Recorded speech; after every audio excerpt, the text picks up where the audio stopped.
Echoes of Madness, a history of abandoned asylums, abandoned mental hospitals. They stand as grim monuments to a darker chapter in psychiatric care. These decaying structures, once bustling with life, now echo with unsettling silence. The air hangs heavy with the weight of forgotten suffering, the residue of treatments past. Scratching sounds, cold drafts, and disembodied whispers are commonplace, or so the stories say. These institutions, intended as places of healing, often became places of torment. Patients suffered from experimental procedures, neglect, and abuse. Their pain, it seems, lingers.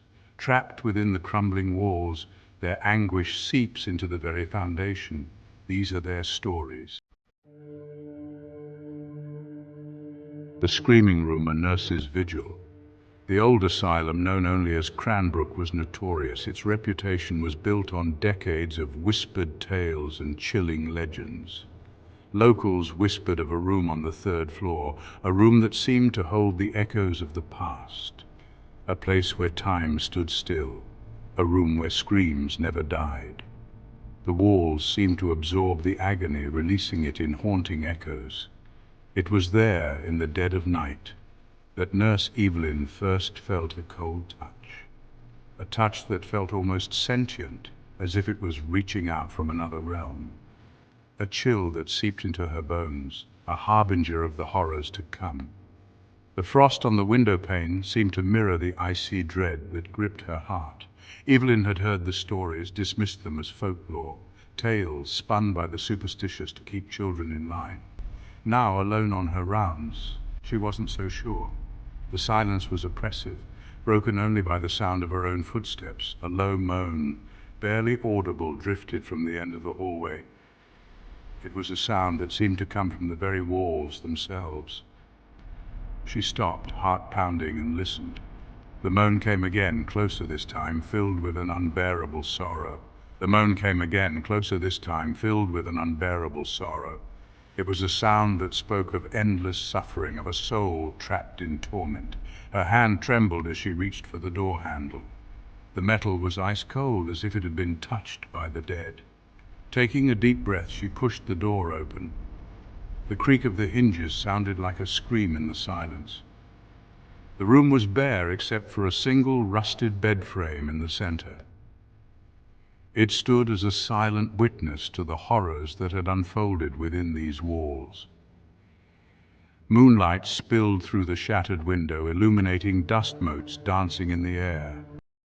The light seemed to give the room an otherworldly glow. And then she saw her, a figure, translucent, hovering over the bed. The air around her seemed to shimmer with an unearthly light. A figure, translucent, hovering over the bed. Her presence was both ethereal and terrifying, a ghostly apparition from another time. Her eyes, wide with eternal agony, locked onto Evelyn's. They were eyes that had seen unimaginable horrors, eyes that pleaded for release. The scream tore from her throat, a primal sound of pure terror. It echoed through the empty halls, a sound that seemed to awaken the very walls. Evelyn stumbled back, tripping over her own feet as the ghostly figure dissolved into the shadows. The room seemed to exhale, as if relieved to be rid of its spectral visitor. The Shadow Man, lost in the labyrinth. Mark, a seasoned paranormal investigator, had always been drawn to the darkness. His fascination with the unknown had led him to countless haunted locations, but none had intrigued him as much as Cranbrook Asylum. He sought out the unexplained, the things that lurked just beyond the veil of reality. The stories of the asylum's haunted past were too compelling to ignore. Cranbrook, with its grim history of madness and despair, was a beacon for those who sought the supernatural. Mark felt an irresistible pull, as if the asylum itself was calling out to him. He had heard the rumors of a shadow man, a specter that haunted the asylum's labyrinthine corridors. This entity was said to be the spirit of a former patient, lost in the maze of his own mind. Armed with his camera and EMF reader, he ventured deeper into the building's bowels. Each step echoed through the empty halls, amplifying the sense of isolation. The air grew colder, thick with the smell of decay and something else, something ancient and malevolent. It was as if the very walls were whispering secrets of the past. He reached a fork in the hallway, a decision point that seemed to hold the weight of destiny. One path was shrouded in darkness, the other dimly lit by a flickering fluorescent light. The choice was clear, yet fraught with peril. His EMF reader spiked, buzzing in his hand like an angry wasp. The energy in the air was palpable, almost tangible. The darkness called to him, a siren song that promised both discovery and danger. He stepped into the abyss, his heart pounding in his chest. The shadows seemed to close in around him, swallowing the light. The air grew heavy, suffocating. Each breath felt like a struggle, as if the very atmosphere was conspiring against him. He felt a presence behind him, cold and oppressive. It was as if icy fingers were trailing down his spine. He spun around, camera raised, but found nothing. The emptiness was both a relief and a torment. Just the endless dark hallway stretching out before him. It felt like a never-ending nightmare, a corridor that defied the laws of space and time. He turned back, his blood turning to ice. The sense of being watched was overwhelming, almost paralyzing. Standing at the end of the hallway, illuminated by the flickering light, was a tall, gaunt figure. Its presence was both ethereal and terrifying. Its eyes, two burning embers, stared into his soul. Mark felt a primal fear, a terror that reached into the core of his being. He ran. He didn't stop running until he burst out of the asylum doors, gasping for air. The night was cold, but it felt like a warm embrace compared to the horrors inside. He vowed never to return, but the memory of the Shadow Man would haunt him forever. The children's ward forgotten toys and whispered rhymes. A place where time stood still and the echoes of the past lingered in every corner. Sarah, a journalist drawn to the macabre, had come to Cranbrook seeking the truth behind the legends. She had always been fascinated by the stories of haunted places, and Cranbrook Asylum was said to be one of the most haunted.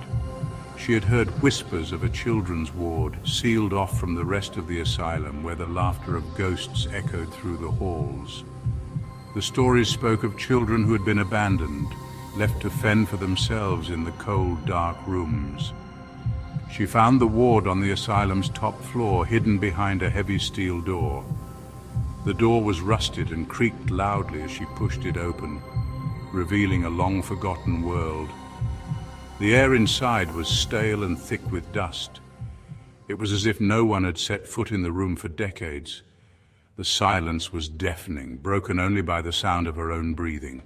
Cracked walls were adorned with faded murals of cartoon animals, their once cheerful faces now twisted into grotesque parodies. The murals told a story of happier times, now long gone. Toys lay scattered across the floor, a chipped teacup, a reminder of tea parties that once brought joy to the children. A wooden rocking horse missing its tail, a silent witness to the passage of time and the neglect that had befallen the ward. A porcelain doll with vacant eyes, staring blankly into the void, as if searching for the children who once played with it. As she stepped further into the room, she felt a cold hand brush against her ankle. The sensation was so real it sent shivers down her spine. She gasped, but when she looked down, there was nothing there. Then she heard it, a sound that made her blood run cold, a faint melody sung in hushed, childlike voices. It was as if the children were still there, their spirits trapped in the ward. The tune was familiar, a nursery rhyme, but the words were garbled, distorted. It was a haunting rendition of a song that should have been innocent and sweet. The singing grew louder, closer, as if the children were all around her, their unseen presence pressing in. She could feel their eyes on her, watching her every move. She ran, her heart pounding in her chest, the haunting melody echoing in her ears. She could feel the cold air rushing past her as she fled, the voices of the children growing fainter with each step. But the memory of that place and the whispers of the forgotten toys and rhymes would haunt her forever. Conclusion: the asylum's grip. Cranbrook stood silent, a monolith of despair against the setting sun. Its windows, like vacant eyes, stared out at the world, holding their secrets close. The stories of Cranbrook, of the screaming room, the shadow man and the children's ward, were more than just legends. They were warnings, whispers of the darkness that lingered within these forgotten walls. A darkness that clung to those who dared to enter. A darkness that never truly let go.